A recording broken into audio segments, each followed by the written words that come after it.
আপনার সন্তান পড়তে বসতেই চায় না, বই খুললেই তার ঘুম পায়, পড়তে না বসে কি সারাক্ষণ মোবাইল, টিভি, গেমস নিয়ে পড়ে থাকে? তাহলে আজকের ভিডিওটি আপনার জন্য। আমি পৌলমী সরকার, একজন প্যারেন্টিং কোচ এবং ক্যারিয়ার স্ট্র্যাটেজিস্ট। আজ বিশ্লেষণ করব বাচ্চারা কেন পড়তে চায় না এবং কিভাবে আমরা বাবা মা, শিক্ষক এবং শিক্ষার্থী একসাথে এই সমস্যার সমাধান করতে পারি। প্রথমে জেনে নিই বাচ্চারা কেন পড়তে চায় না, এর মূল কারণগুলো। প্রথমত, পড়ার উদ্দেশ্যই তারা বোঝে না। আমরা বড়রা বলি তুমি পড়ো না কেন, কিন্তু ওরা ভাবে আমি কেন পড়বো, কি হবে পড়ে। যখন পড়ার সঙ্গে কোনো উদ্দেশ্য জুড়ে দেওয়া যায় না, তখন পড়াটা একটা বোরিং কাজ মনে হয়। এর সলিউশন কি? ওকে ছোট ছোট লক্ষ্য ঠিক করতে শেখান। একটা চ্যাপ্টার শেষ করলে একটা ছোট রিওয়ার্ড দিন। এই সপ্তাহে পড়া শেষ করলে রবিবার ছুটি। পড়ার সঙ্গে জীবনের কানেকশন তৈরি করুন। দ্বিতীয়ত, ওরা বোঝে না বলেই পড়তে ভয় পায়। অনেক বাচ্চা পড়তে চায় না কারণ তারা বুঝতে পারে না, ফলে তাদের মধ্যে ভয় জন্মায়। তারা ভাবে আমি তো চ্যাপ্টারটা বুঝতেই পারছি না, পড়া মানেই আমার কাছে প্রেশার। এর সলিউশন, পড়াটা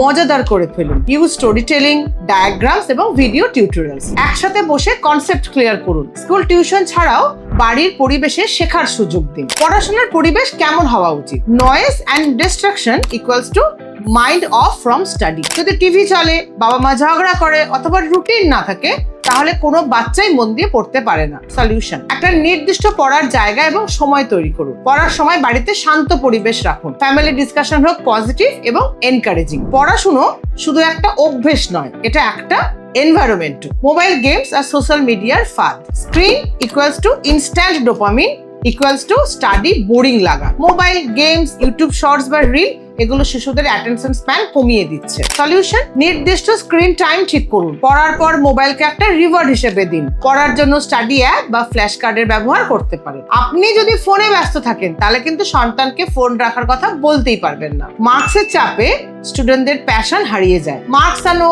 আনো, ভালো রেজাল্ট করো, এই চাপটা ওদের মধ্যে একটা ভয় সৃষ্টি করে। What to do? Or passion বা আগ্রহকে খুঁজে বের করুন। যদিও আঁকতে ভালোবাসে, তাহলে অঙ্ক শেখাতে সেটা ব্যবহার করুন। পড়াশোনাকে পানিশমেন্ট নয়, ফান বানিয়ে তুলুন। Remember, learning should be joyful, not fearful. সংক্ষেপে কিছু সমাধান: পড়ার পেছনে উদ্দেশ্য তৈরি করুন। কনসেপ্ট বোঝাতে সহায়তা করুন। ঘরকে স্টাডি ফ্রেন্ডলি পরিবেশে রূপান্তর করুন। মোবাইলের স্ক্রিনের সময় সীমিত করে দিন। ওর আগ্রহ এবং গতি বুঝে ওর সঙ্গে থাকুন। আপনার সন্তান কিন্তু অলস নয়, ওর ভেতরে আগ্রহ আছে, কিন্তু সেটা জাগানোর দায়িত্ব কিন্তু আপনারই। Let's became guides, not just guardians. যদি ভিডিওটা আপনার উপকারে আসে, তবে অবশ্যই লাইক করুন, কমেন্ট করুন আপনার অভিজ্ঞতা শেয়ার করতে, আর সাবস্ক্রাইব করতে কিন্তু ভুলবেন না। আমি আবার ফিরবো পেরেন্টিং, স্টাডি স্কিল আর স্টুডেন্ট লাইফের নতুন নতুন ভিডিও নিয়ে। নমস্কার।